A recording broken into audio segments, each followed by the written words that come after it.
오늘 함께 나누실 하나님의 말씀은 사도행전 12장 13절에서 25절까지의 말씀입니다.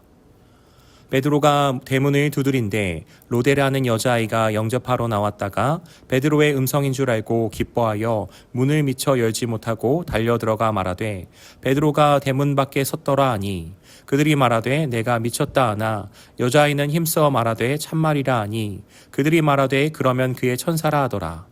베드로가 문 두드리기를 그치지 아니하니 그들이 문을 열어 베드로를 보고 놀라는지라. 베드로가 그들에게 손짓하여 조용하게 하고 주께서 자기를 이끌어 옥에서 나오게 하던 일을 말하고 또 야고보와 형제들에게 이 말을 전하라 하고 떠나 다른 곳으로 가니라. 날이 새매 군인들은 베드로가 어떻게 되었는지를 알지 못하여 적지 않게 소동하니 헤롯이 그를 찾아도 보지 못하매 파수꾼들을 신문하고 죽이라 명하니라. 헤롯이 유대를 떠나 가이사랴로 내려가서 머무니라. 헤롯이 두로와 시돈 사람들을 대단히 노여워하니 그들의 지방이 왕국에서 나는 양식을 먹는 까닭에 한마음으로 그에게 나아와 왕의 침소 맡은 신하 블라스도를 설득하여 화목하기를 청한지라. 헤롯이 나를 택하여 왕복을 입고 단상에 앉아 백성에게 연설하니 백성들이 크게 부르되 이것은 신의 소리요 사람의 소리가 아니라 하거늘 헤롯이 영광을 하나님께로 돌리지 아니하므로 주의 사자가 곧 치니 벌레에게 먹혀 죽으니라. 하나님의 말씀은 흥왕하여 더하더라. 바나바와 사울이 부조하는 일을 마치고 마가라 하는 요한을 데리고 예루살렘에서 돌아오니라. 아멘.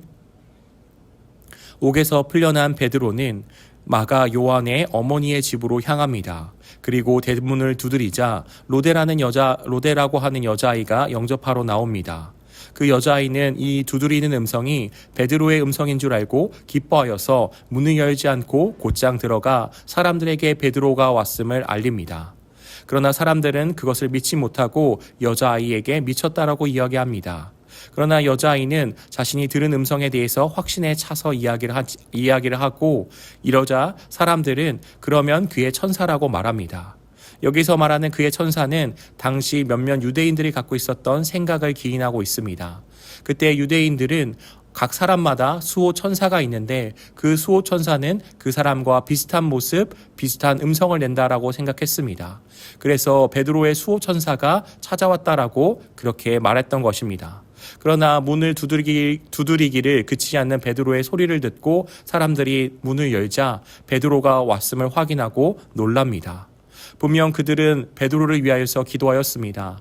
그러나 단순히 베드로가 옥에서 풀려나거나 그의 생존을 위해서 기도했다기보다도 이들은 베드로를 통하여서 그가 순교를 두려워하지 아니하며 하나님의 말씀과 복음을 그 순교의 순간 가운데서도 담대하게 선포하기를 기도했던 것 같습니다.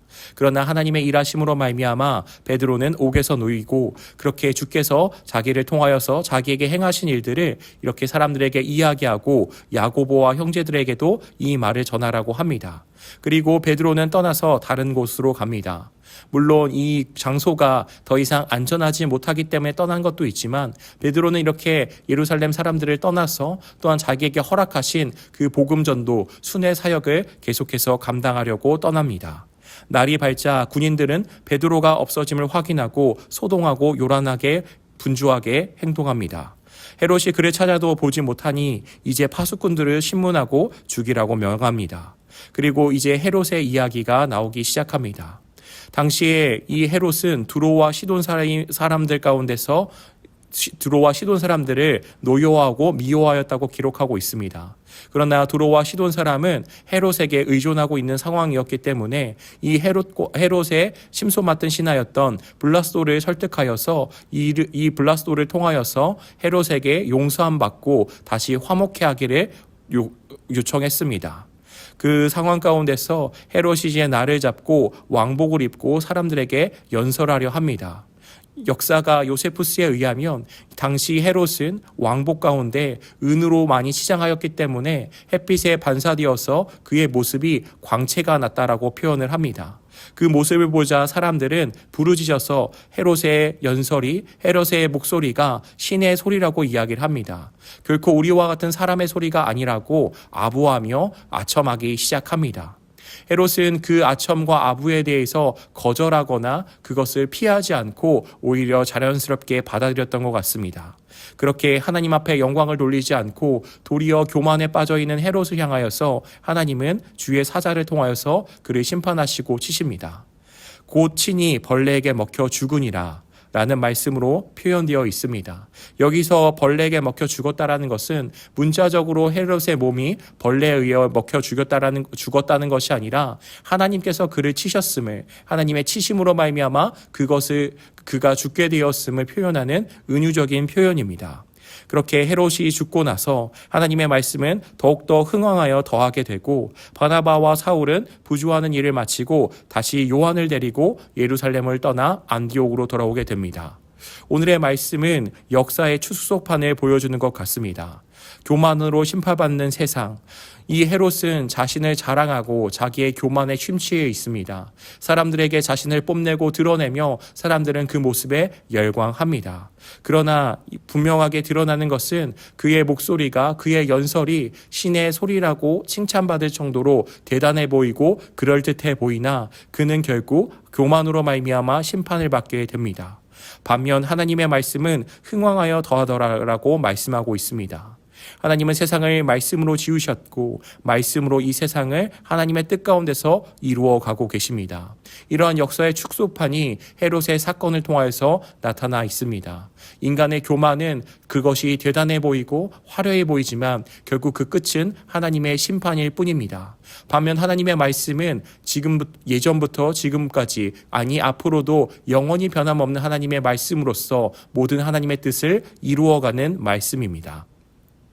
오늘의 말씀을 통하여서 두 가지 교훈을 우리 함께 나누기를 원합니다. 먼저는 베드로의 모습을 통하여서 함께 교훈을 나누기를 원합니다. 베드로는 방금까지 죽을 위기에 처해 있었습니다. 날이 밝으면 이제 사람들 앞으로 끌려나아가 처형될 위기 가운데 있었습니다. 그러나 하나님의 강권적인 역사하심으로 말미암아 옥에서 풀려났고, 옥에서 풀려나자 그는 사람들이 기도하여 모여있는 그곳으로 찾아가 자기에게 베푸신 그 하나님의 은혜들을 고백하고 다시 떠납니다.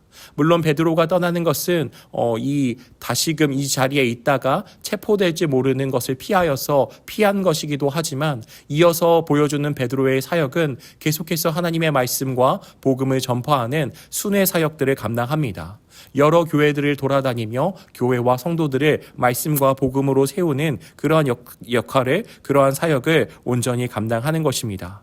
베드로의 모습을 통하여서 분명하게 드러나는 것은 베드로의 삶의 방향은 늘 복음을 증거하는 삶에 초점이 맞춰져 있는 것입니다. 이 모습을 통하여서 우리도 함께 교훈받기를 원합니다. 우리의 삶의 방향은 무엇을 향하여 있습니까? 하나님의 말씀으로 살아내는 삶, 하나님의 복음을 증거하는 삶에 있습니까? 우리가 이 베드로의 모습을 통하여서 우리의 삶의 방향성을 하나님의 말씀을 향하여서, 복음을 향하여서 그 말씀과 복음대로 살아가는 삶을 위하여서 바로 세우기를 원합니다. 두 번째 나눌 교훈은 하나님께서 역사의 주관자라는 사실입니다.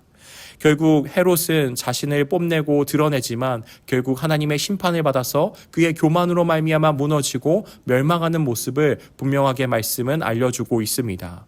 결국 하나님께 심판받을 저 세상의 교만을 자랑하고 사모하는 것이 아니라 우리가 진정 믿고 의지하는 것이 하나님이기를 원합니다. 세상을 자랑하고 의지하는 것이 아닌 역사의 주관자시오, 이 역사를 이끌고 가시는 하나님을 두려워하고 그 하나님을 의지하며 믿음으로 반응하는 우리가 되어지기를 원합니다.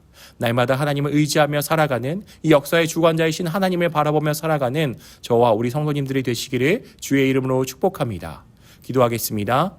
좋으신 하나님 아버지 감사합니다. 오늘도 우리 가운데 귀한 말씀을 주시니 감사합니다. 주님, 오늘 말씀을 들었던 것처럼 베드로처럼 우리의 삶의 방향을 예수 그리스도의 복음을 향하여서 맞추기를 원합니다. 그의 삶이 자신의 유익을 위한 삶으로서 흘러가지 않고 늘상 하나님의 나라와 영광 또한 주의 말씀과 복음을 증거하는 일에 있었던 것처럼 우리의 삶의 방향을 예수 그리스도 안에서 날마다 다시 세울 수 있도록 도와주시옵소서. 또한 말씀을 통하여서 통하여서 역사의 주관자이신 하나님을 보게 됩니다. 세상을 의지하고 세상을 흠모하는 것이 아니라 역사의 중관자이신 교만함을 심판하시며 완전한 하나님의 나라를 말씀을 통하여서 이루어 가시는 하나님을 바라며 그 하나님을 의지하고 믿고 신뢰하며 따라가는 우리 모두가 되어질 수 있도록 도와주시옵소서. 모든 것을 허락하여 주신 주께 감사드리오며 예수님의 이름으로 기도합니다.